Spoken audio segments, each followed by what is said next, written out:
guys, today we'll discuss the current affairs of the second half of December 2019. That means the current affairs topic after December 15. So coming back to the first topic, the Defense Research and Development Organization DRDO has successfully launched QRSAM missile on 23rd December 2019. What is QRSAM missile? QRSAM missile is quick reaction surface to air missile, and in that case the missile was successful on hitting a flying object at the mid sky, and this missile was launched and successfully test fired from the Integrated Test Center Chadipur of Odisha. Coming back to the next topic, National Mathematics Day has been celebrated on December 22 all over the India, and the National Mathematics Day is observed to commemorate the birth anniversary of the famous mathematician Srinivas Ramanujan. Ramanujan is remembered for his contribution to number theory, mathematical operation, mathematical analysis, infinite series and continued fraction. This year was his 132 birth anniversary. Now, why Ramanujan has been chosen for the celebration of National Mathematics Day? Because this man who born on Erode district of Tamil Nadu without having any proper training in pure mathematics, he contributed to the number theory, infinite series and mathematical analysis enormously, and his many ideas has reshaped the ideas of mathematics of 20th century. Ramanujan's theta and prime discoveries had inspired further research on this mathematical subject. He is also known for the Hardy Ramanujan number 1729. In 2012, the then Prime Minister of India, Dr. Manmohan Singh, has declared his 125th birth anniversary to be celebrated as the National Mathematics Day, and from this day onward we are celebrating the National Mathematics Day every year. So let's go to the next topic. We have heard the name of the virus Ebola. It has a vast outbreak in Congo in past years, and in 1976 the very rare and fatal virus Ebola was discovered in 1976 in Congo, and after many years in 2018 the outbreak of this deadly virus became a matter of great concern in Congo. And from the midpoint of 2018 till now, this virus has infected more than 3,000 human beings, and among them above 2,200 infected persons were died. The Ebola virus was found in Congo, and it is now become very harmful as it is spread to kill the people once again. Okay, coming back to the next topic. This time the president of Cuba, Miguel Diaz-Canel, has appointed Manuel Marrero Cruz as the prime minister after 40 years. After the death of the communist leader Fidel Castro, the next president has once again created the post of prime minister after 43 years. If you go to the past studies, we found that in 1976, the then communist leader and activist Fidel Castro, when he was the president of Cuba, has abolished the post of prime minister, and the post of prime minister and president becomes the one post. And now in 2019 the president has again created the same post, prime minister of Cuba. In the new scenario, the prime minister will manage the day-to-day work, but still will send the report to the president. So this is really a historic change adopted by the Cuba. However, the critics say that any such changes are purely cosmetic, as only Cuban Communist Party and the army are the only two decision-making institutions in the country. Okay, so just remember the name of the president and the name of the prime minister, and the last prime minister of Cuba was Fidel Castro before the present one, and this time the prime minister is Manuel Marrero Cruz. Okay, coming back to the next topic. During the present changes scenario, Assam government has decided to make the Assamese language compulsory for the every schools in Assam, and most importantly, the Assam is going to make Assamese as the state language. The move comes with the rising insecurities in the present times among the Assamese people in the states after passing the Citizenship Amendment Bill. Currently, Assamese and Bodo are the official languages of Assam. However, certain districts at Barak Valley uses Bengali as its official language till now. And about the changes of the state languages and official languages, let's have a look what the Constitution permits. Article 345 says that under the provision described in the Article 346 and 347, any state can adopt the languages for their official work for the states and to contact with the center. But the certain languages should be permitted by the center also. Now, is there any problem for making the Assamese language the state language? Yes, because this time the one language which exists right now will have to be excluded, and that's the point of irregularities. And as this is excluding the one section of the states, it is against the current provision of the Constitution. So the Assam cabinet had decided to change its state language to Assamese. That is very important point. And beside that, just remember the current official language of Assam is Assamese and Bodo, and also some districts of Barak Valley still uses the Bengali as its official languages. Okay, these are the important points. Let's go to the next topic. Now it's time to change the currency of the 8 African countries, namely Ivory Coast, Mali, Burkina Faso, Benin, Niger, Senegal, Togo and Guinea-Bissau has changed their currency from CFA franc to ECO, and this time the currency ECO will be the common currency of all the 8 West African countries. And another interesting thing is that except Guinea-Bissau, all other countries are the past French colonies. This announcement was made when the president of France, Emmanuel Macron, visited Ivory Coast. This currency will come into force from January 2020. This is a very important information that the common currency of 8 West African countries has been changed to ECO, ECO. Okay, and formerly it was CFA franc. Okay, coming back to the next topic. Here is another interesting topic, that the term Chilai Kalan, the 40 days period of extreme cold begins in Kashmir, and this 40 days is the coldest time of any year in Kashmir.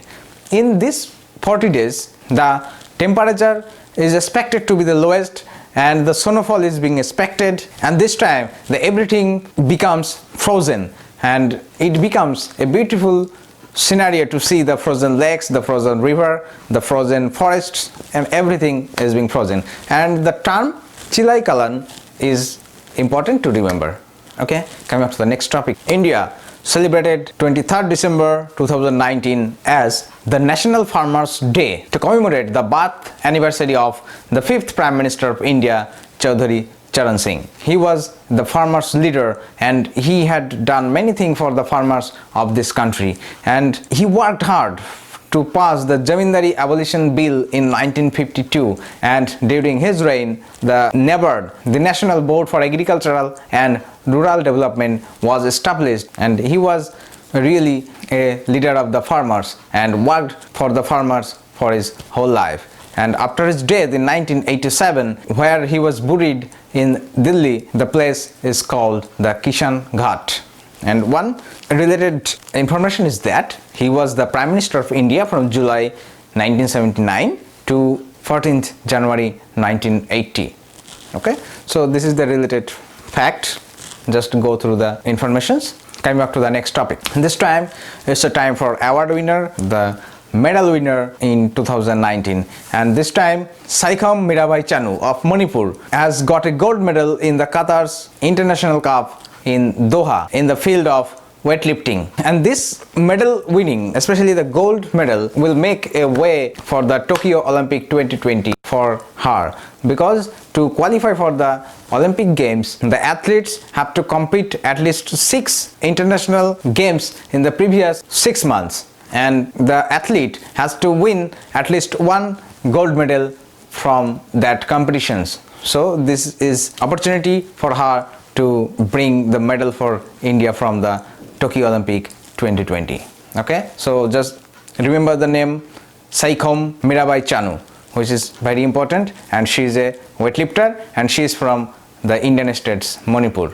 Okay, these points are important. Coming up to the next topic. This time it's time for the game of entertainment, cricket, and this time's Australian player Pat Cummins becomes the most expensive player of 2019 IPL bid, and this player was bought by the Kolkata Knight Riders by over 15 crores of rupees, and this player covers the 43% capacity of the total team's purchase ability. Okay, so the most expensive player of IPL 2020 is going to be Pat Cummins from Australia.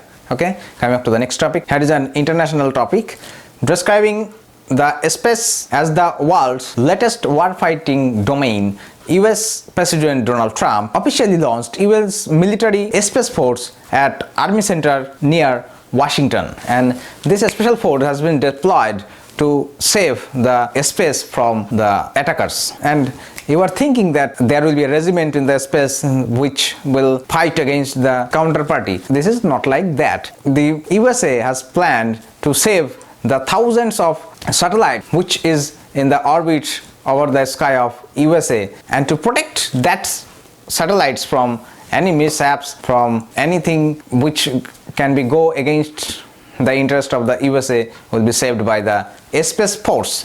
Okay, so just remember the name Space Force, and this was deployed by the US government and also by the President Donald Trump.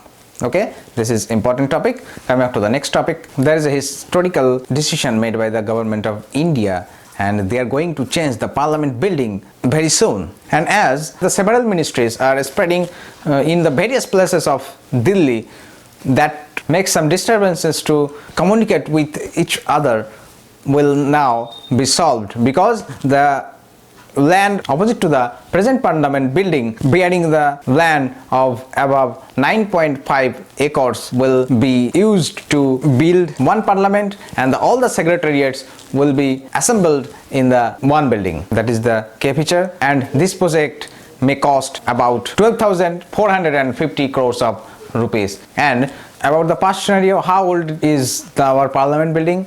In 1911, the British government built the Parliament House, and it took about 20 years to build that whole Parliament building that time, and it was completed in 1931. One important thing is that the architect who designed the old Parliament House was Sir Edwin Lutyens and Sir Herbert Baker. This time the new Parliament building has been designed to be built for a lifespan of 150 to 200 years. Okay, so coming back to the next topic, the world's oldest fossil forest was discovered in a sandstone quarry in USA, and it has been demanded by the researchers of Birmingham universities and the New York State Museum in USA that a network of trees which is expected to be 386 million years old was found in a stone quarry in 2019. And according to the researchers, this fossil forest of Cairo is extended from New York to all the way into Pennsylvania and beyond. And before that discoveries, the oldest fossil forest was Gilboa. So there is two important informations which has to be remembered, that the present oldest fossil forest is of Cairo, and before that the fossil forest of Gilboa was the oldest fossil forest. Okay, coming up to the next topic, a new footstep of Ethiopia in the science and technology, as Ethiopia has successfully launched their first remote sensing satellite from the Taiwan Launch Center in Shaanxi province of North China, and this time this satellite was launched with another 7 satellites by a long march carrier 4B rocket. And this time it is important because the Ethiopia has its first satellites into the orbit. And another thing is that the Ethiopia is the 11th African country which has been succeeded to send a satellite into the space. And for an important information, as the first country, Misr sent its first satellites in 1998. Okay, coming back to the next topic. Now let us acquaintance with the term Hunar Haat. This term resembles in Hindi language, which will make you understand the meaning more clearly. Hunar Haat, the program by Government of India under the Ministry of Minority Affairs, will hold above 100 Hunar art in the next 5 years in the various city of India like Kolkata, Bombay, Madras, Delhi, Ahmedabad, etc. And the objective of this Hunar Haat will be the employment opportunities to the craftsmen, artisan and culinary experts, and also to increase their market exposure. Okay, so the term Hunar Haat is important. This is a very new term and it has been implemented by the Minority Affairs of Central Government.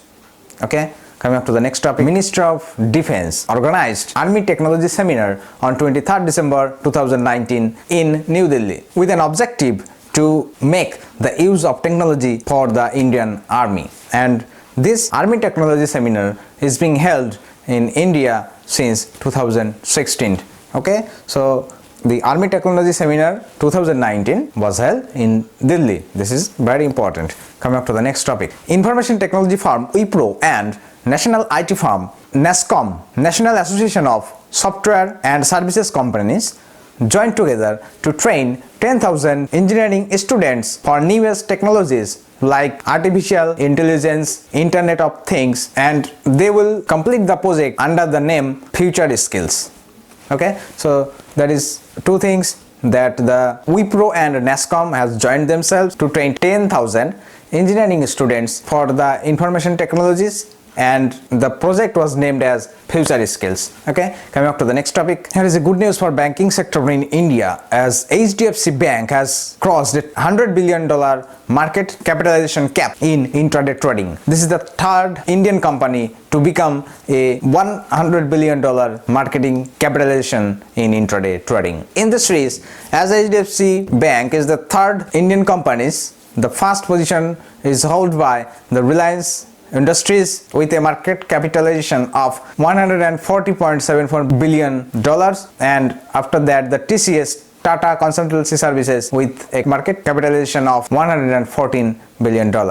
Okay, coming up to the next topic, the centenary of Association of Chamber of Commerce and Industry was organized in New Delhi. The event was organized under the theme New India Aspiring for 5 trillion USD. That is the theme. So there is 2 points which is very important, that the centenary of ASSOCHAM was organized in New Delhi, and the theme of this year's conference is New India Aspiring for 5 trillion USD. While India is inspiring to become a 5 trillion USD economy, the China is already a 25.27 trillion USD and tops the world, and after China there is USA with 20.49 million US dollar economy. Okay, coming up to the next topic, Agricultural and Processed Food Development Authority of India sent its first trial shipment by sea route to Dubai with fresh vegetables from Varanasi. APEDA has sent 14 metric ton of fresh vegetables to Dubai from Varanasi, and the processing of the food was done by the workers at Varanasi. And one interesting thing is that according to the National Horticulture Database, India ranks second in fruits and vegetables production in the world next to China. India produces 90.2 million tons of fruits and 169.1 tons of vegetables annually. So remember the thing, that the first shipment of fresh vegetables was made from Varanasi to Dubai through sea route. That is important, and this shipment was made by APEDA, Agricultural and Processed Food Development Authority of India. Okay, coming up to the next topic, the Pinaka missile was successfully test fired from the Integrated Test Center of Chadipur, Odisha. The testing was organized by Defense Research and Development Organization of India. Pinaka missile is a modified version of Pinaka Mk2 rocket. The rocket was added with integrated navigation, control and guidance system in order to improve the end accuracy, and the navigation will be aided by IRNSS, Indian Regional Navigation Satellite System. Previously, Pinaka was first fired in Pokhran of Rajasthan in March 2019. Another interesting thing about Pinaka is that it was first used in the Kargil War in 1999, and till 2014 5,000 Pinaka is being produced annually by India. The manufacturing of Pinaka missiles began with the help of Russian technologies The formula was adopted in 1983 and the final production was started from 1994.